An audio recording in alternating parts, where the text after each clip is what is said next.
Bismillahirrahmanirrahim. Walhamdulillah wassalatu wassalamu ala rasulillah.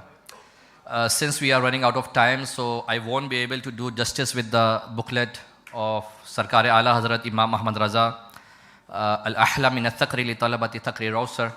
So I was just summarize the booklet. I would like to mention the principles Sarkar Ala Hazrat mentioned in his booklet, as it is considered to be a masterpiece by Sayyidi Ala Hazrat. So what Ala Hazrat has mentioned in his booklet, and it is equally beneficial for today's world, today's halal world, because in these days, halal doesn't mean that the thing is halal or haram.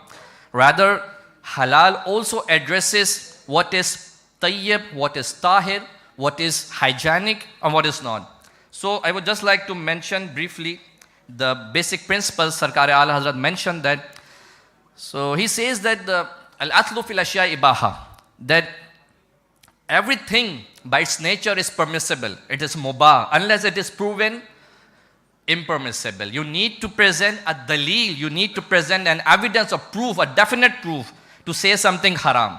Right? So that's what Ala Hazrat mentioned. Just like if I just put this principle on in our today's gathering, so I would say that there are bottles before you.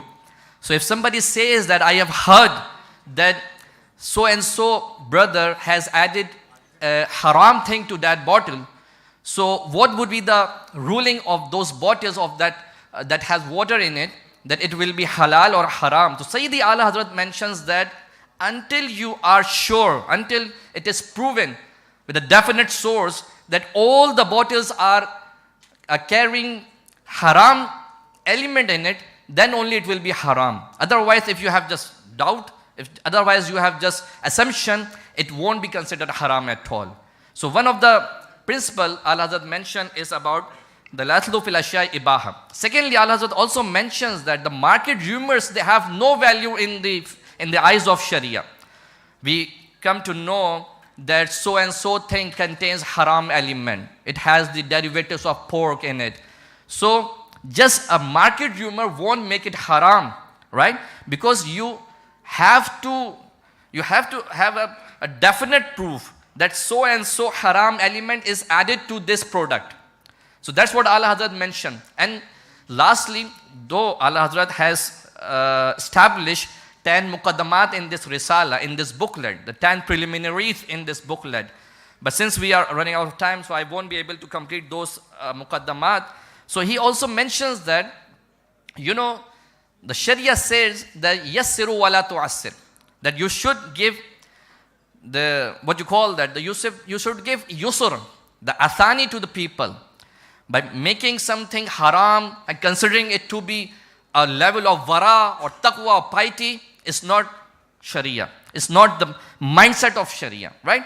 At least you have to consider a thing mubah until you are proven, until you are sure that so and so thing contains haram. Anyhow, as you know that it is a masterpiece of Sarkar Ala Hazrat, and in today's halal world where so many halal certification bodies are working, so I personally believe if we consider this booklet by Sarkar Ala Hazrat in making the standards of today's halal world, that is CIMIC 1, if we consider these principles in establishing or in making the standards halal words, so it will be easier for the people, it will be beneficial for the entire ummah.